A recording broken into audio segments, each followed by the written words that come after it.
Enzo, quais os ativos que podem sofrer mais em um cenário de um conflito mais prolongado entre Rússia e Ucrânia?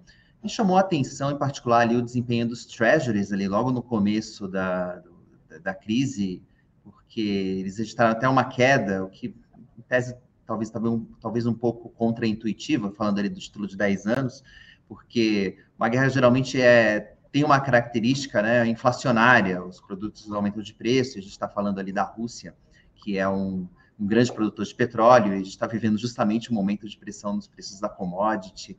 Então, eu queria, enfim, até que aproveitar o gancho e até queria que você explicasse um pouco como explicar, né, esse movimento em relação às taxas de juros lá fora e como é que essa dinâmica de juros, como é que essa dinâmica de conflito pode afetar aí a inflação e os juros que já estão bastante pressionados.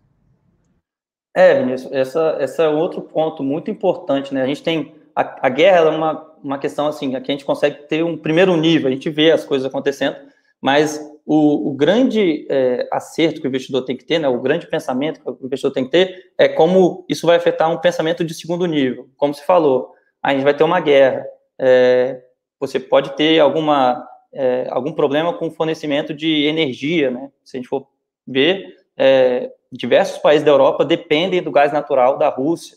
Se você tiver esse suprimento cortado, a energia para esses países vai aumentar, consequentemente a inflação aumenta, e isso tem um efeito nos juros.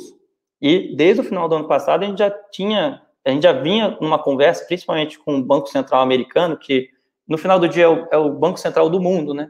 Porque eles que são responsáveis pela taxa de juros nos Estados Unidos, e você tem o dólar, que é essa moeda global que todo mundo utiliza para transações. Então, o que eles fazem lá, com certeza, vai impactar o restante do globo. Então, você já tinha uma discussão de que o Fed talvez teria que atuar um pouco mais forte no juros, né, no aumento de juros, porque, voltando um pouquinho antes também, tinha aquela história que a inflação seria transitória, depois o Powell ele tirou esse termo transitório das comunicações do Fed. No começo do ano, a gente tinha uma expectativa de 4 aumentos na taxa de juros americanas, chegando ali perto do 1%, né, a taxa de juro curta, né, que é onde o Fed ele tem poder, mas, consequentemente, qualquer movimento nessa ponta curta vai ter um efeito em toda a taxa de juros, em toda a curva da taxa de juros. Então, você tinha uma expectativa de 4 aumentos do Fed, a gente começou a ver dados da inflação de dezembro, de janeiro desse ano. Hoje saiu o PCE, né, que é a medida que o próprio Fed utiliza para medir a inflação e balizar a sua política monetária. E todos esses indicadores vieram nos maiores níveis de 40 anos, lá da década de 80, que, se a gente for lembrar, foi o período do choque do petróleo, você teve toda aquela questão que também envolveu commodities lá atrás, mas era um outro problema. Então, você teve esse aumento de preço muito forte nesses últimos meses, e os investidores já começaram a apostar que o Fed não poderia aumentar apenas 4 vezes a taxa de juros. Então, começou a ter a aposta de 5 aumentos, 6 aumentos, 7 aumentos, que levaria a taxa de juros de curto prazo mais perto dos 2%. Né? Se você for ver esse nível, o nível mais alto, sei lá, de quando a gente chegou em 2008, né? 2018, desculpa, a gente teve a taxa perto desses 2%.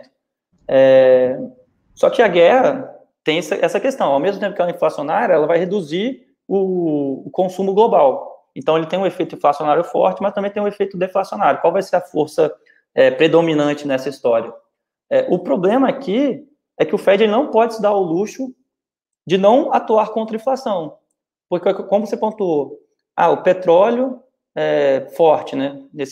O petróleo já vinha numa alta muito forte ao longo de 2021.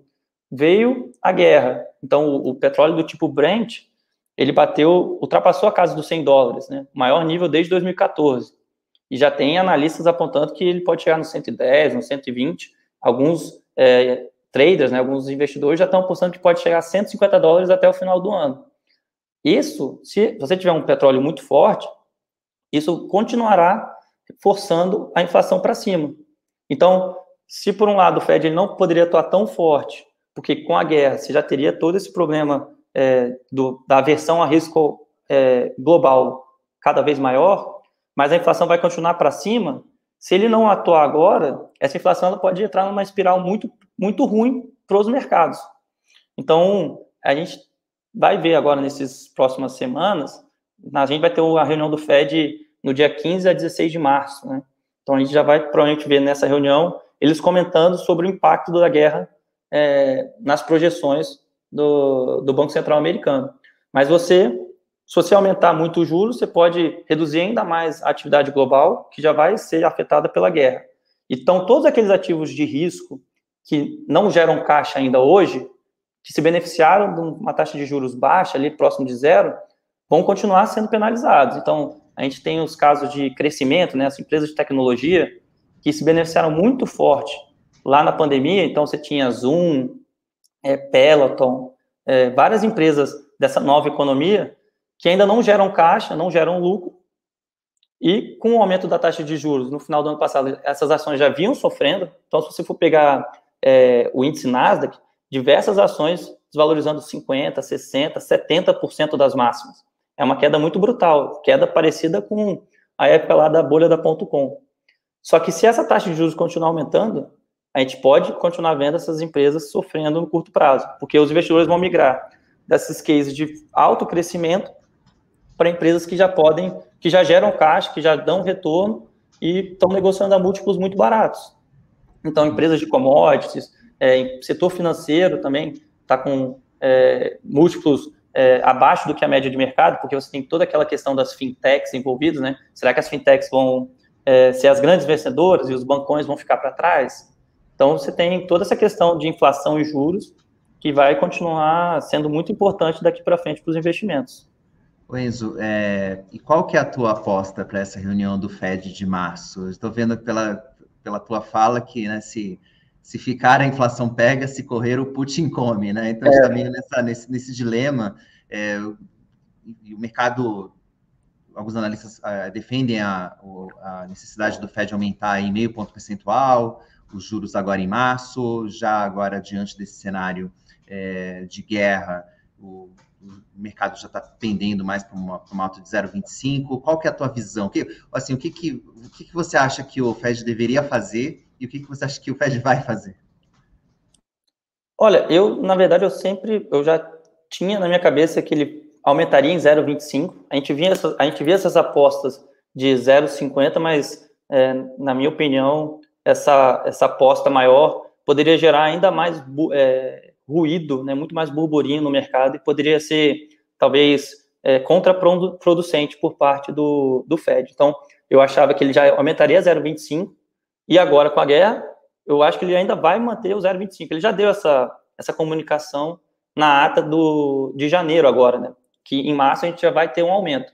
O grande ponto aqui é quantos aumentos vão vir daqui para frente. Então, eu ainda acho que ele consiga, sei lá, fazer 3, 4 aumentos sem impactar muito o mercado nesse ato dele, né? Você tem todas as outras variáveis que não estão em poder do Fed resolver. Se a guerra se escalar, né, se tem um conflito muito maior, esses 4 aumentos podem virar 3, mas na minha visão hoje a gente pode ter até 4 aumentos, e eu acho que agora em março ele já vai aumentar em 0,25. Ele não pode demorar muito mais também, né? Ele tem que mostrar que ele vai fazer alguma coisa, mas também ele não pode fazer muito, porque senão os investidores vão ficar um pouco receosos do que isso pode impactar lá na frente a economia, né? A economia americana. Se a gente for pegar também no final do ano passado, a expectativa para esse ano era de um crescimento da economia americana. Obviamente, a gente não ia ter um crescimento tão forte igual foi 2021. Você teve ali, ainda tinha os estímulos monetários, os estímulos fiscais, né? Você mandando dinheiro para as pessoas, o estímulo monetário muito forte, porque a taxa de juros a zero estimulando, né, a economia. Mas agora, a economia americana iria crescer ainda em 2022, numa taxa menor. Agora, com todos esses problemas, talvez a economia cresça menos ainda, mas ainda deve crescer em 2022. Então, ele não pode aumentar muito a taxa, porque senão ele pode impactar ainda mais essa expectativa de crescimento.